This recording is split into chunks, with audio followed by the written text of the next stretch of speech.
मुझे बताएं 3 ऐसी चीज़ें जिसमें बच्चों की तरबियत करते हुए आपको ख़ास ख्याल रखना चाहिए। 3 ऐसी चीज़ें। सबसे पहले तो बच्चों को सच बोलना सिखाएं। दूसरा, बड़ों की रिस्पेक्ट और छोटों की रिस्पेक्ट भी करना सिखाएं। क्योंकि मेरे माशाल्लाह 4 पोते हैं। बच्चों को तो मैं भूल चुकी हूँ, पहले ही मैंने कहा है, तब उनकी ट्रेनिंग चल रही होती है घर में। कि जो सबसे बड़ा पोता है माशाल्लाह ही इज़ 15 और जो सबसे छोटा पोता है मेरा वो 2 साल का है। तो मैं वो बड़े पोते से कहती हूँ छोटे की भी रिस्पेक्ट करो और छोटों से भी कहती हूँ बड़े। ये ट्रेनिंग आपकी बेसिक होती है जो घर से होती है।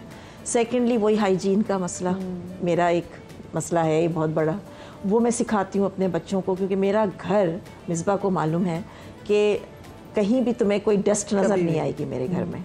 वो एक चीज़ मैं सिखाती हूँ, अपने बच्चों को भी सिखाई है और अपने पोतों को भी सिखाती हूँ। और सेकेंडली एजुकेशन, उस पर कोई कॉम्प्रोमाइज़ नहीं है। ठीक है, A+ नहीं चाहिए, B+ आए, लेकिन आपकी एफर्ट पूरी होनी चाहिए। मैं ये ना देखूँ कि एग्ज़ाम्स हैं तो आप 2 घंटे पढ़ रहे हैं और 4 घंटे खेल रहे हैं। This is not on. बस ये चीज़ हो, आगे अल्लाह मालिक है, आगे अल्लाह वो मालिक किस्मत है। लेकिन चीज़ें क्या 3 चीज़ें सिखानी चाहिए? आई थिंक बच्चों के लिए सबसे इम्पॉर्टेंट चीज़ मुझे लगती है कि वो उन्हें आप ग्राउंडेड रखें। उनको ये एहसास हो, उनमें दूसरों के लिए एहसास हो, वो अपने आप को, उनका दिमाग आप इतना ख़राब ना कर दें कि वो अपने आप को ही तुरम खान समझने लगें।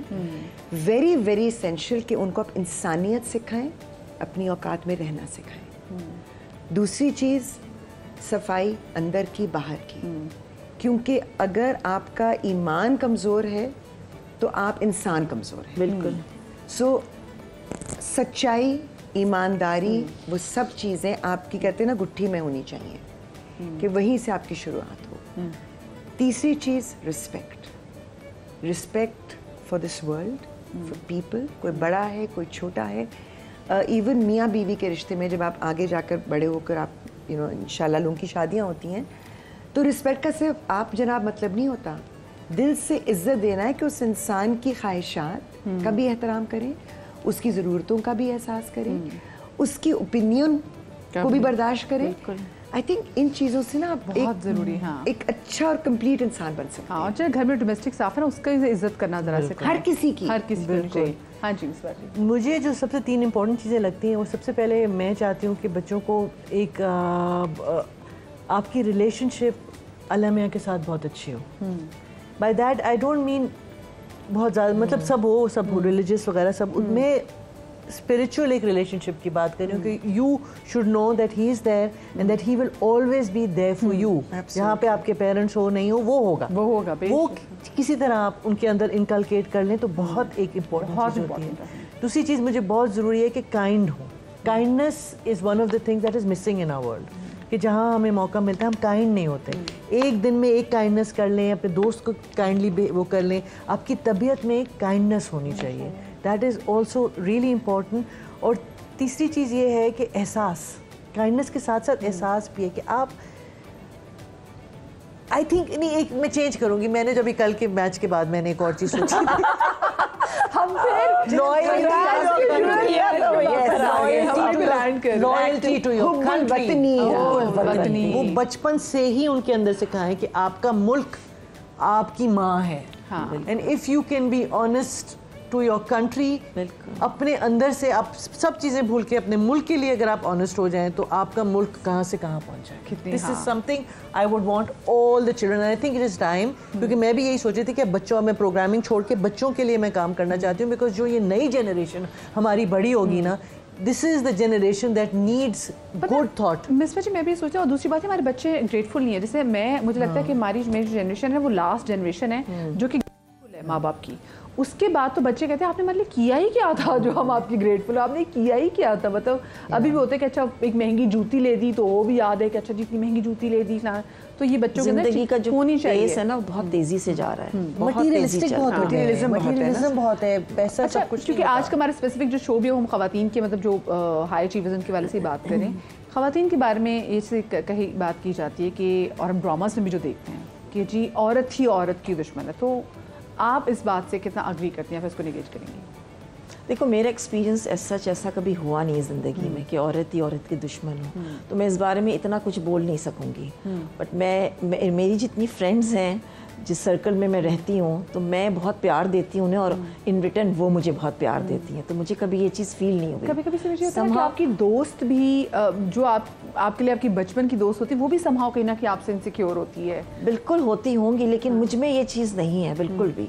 जो मेरी बेस्ट फ्रेंड्स हैं वो ये बात जानती हैं कि मैं ऐसी ही हूँ, बस मेरे अंदर ऐसी कोई बात नहीं है कि मैं इनसिक्योर हो रही हूँ या मुझसे कोई इनसिक्योर भी हो रहा होगा तो मुझे फील ही नहीं होता। क्योंकि अब ये नहीं ना कि कोई दूसरी औरत आएगी, आपकी बहन भी, जो ड्रामा से हम देख भी ना कि आपकी बहन भी, सगी बहन भी, वो आपसे इनसिक्योर है, वो आपकी दुश्मन है, आपकी सास आपकी दुश्मन है, आपकी दोस्त इस पे कभी सोचा ही नहीं है मदिया ने। हाँ हिना जी, आप मदिया, हम खुशकिस्मत लोग हैं। बिल्कुल, जैसे सिमी ने कहा कि हम शायद अपनी ज़ात में सिक्योर हैं, तो ना हमें किसी से हसद या जलन होती है, ना ही अल्लाह का एहसान है हमें एहसास हुआ है कि हमें किसी को हमसे हो रही है। लेकिन हाँ, माशरे में ये चीज़ें हैं, मगर आप माशरे का सिर्फ एक रुख ना देखें।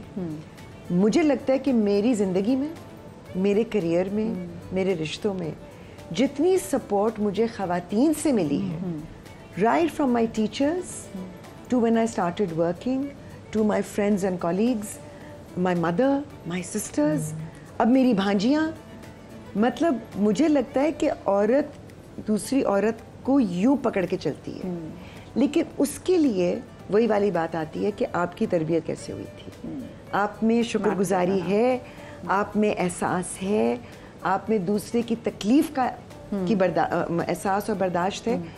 ये वो चीज़ें होती हैं, उसमें फिर जेंडर नहीं रहता। मैंने ऐसे मर्द भी देखे हैं जो इतने इनसिक्योर होते हैं कि वो ख़वातीन को भी डैमेज कर रहे होते हैं। सही। So it's not about gender. अच्छा, ये जो फेमिनिज्म की जो टर्म है, आपको लगता है कि लोग इसका सही मतलब ले रहे हैं? इवन वो लोग जो कि बहुत ज़्यादा फेमिनिज्म की टर्म के वाले से बात भी करें, वो भी इसका सही मतलब समझ पाए हैं?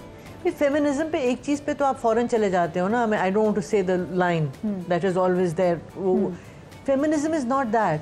Feminism is promoting each other. Feminism is कि आप औरत को रिस्पेक्ट दिला रहे हैं कि आप औरत हर वो काम कर सकती है जो कि मर्द करता है, इक्वल राइट्स और एक अच्छे तरीके से। मतलब ये नहीं है कि आप जाके लड़ने शुरू हो जाओ, equal opportunities, you don't even. और हमारा जिस तरह का माशरा है मदिया, हम लड़ने वाली औरतें नहीं हैं। हम उसी माशरे में, वो जो शुरू में बात हो रही थी कि अब्बा, ये उसी माशरे में अपने भाई को, अपने अब्बा को रिस्पेक्ट के साथ आगे बढ़ के, लेकिन अपनी जो ये एक शनाख्त है ना, उसको हमने आगे लेके जाना है। We don't just give in just because के हमारे बड़े किसी आदमी ने कह दिया कि आप नहीं कर सकती। एक्सप्लेन करें क्यों नहीं कर सकते। अगर आप ठीक है नहीं करेंगे, मैं जो अनफॉर्चुनेटली फेमिनिज्म का मतलब जो लोगों ने बना लिया है ना, वो मैं माजरत के साथ एक लफ्ज़ यूज़ कर सकती हूँ कि मर्द मार किस्म की औरत है। ये जंग मर्द और औरत की नहीं है, ये जंग इस चीज़ की है कि जैसे सबके राइट्स होते हैं, हुकूक होते हैं, इवन सेल्फ एक्चुअलाइजेशन, कि एक औरत सिर्फ एक बेटी या बीवी या माँ या बहन के उस रोल से निकलकर वो एक इंसान भी है, उसकी अपनी ख्वाहिशात भी हैं। So feminism is about, I feel कि आपका जेंडर और दूसरा जेंडर उनको साथ लेकर चलने की क्विकली, बस क्योंकि इजाजत देनी है। आपको क्या लगता है? दोबारा सवाल करें। वही कि फेमिनिज्म का सही लोग सीख करते हैं? हाँ करते हैं, क्यों नहीं करते, सही करते हैं, बस चलना चाहिए। सही में ध्यान में नींद में। थैंक यू वेरी मच, क्योंकि सुबह सुबह मॉर्निंग शो में इतनी ये नहीं जल्दी होती है, सीमी जी लेकर होती है। बहुत शुक्रिया हिना जी, आपका शुक्रिया, आपका बहुत शुक्रिया मिसबा जी। आप लोगों से इजाज़त चाहते हैं, अपना बहुत सारा ख्याल रखिएगा। शाद रहिए, आबाद रहिए, अल्लाह हाफ़िज़।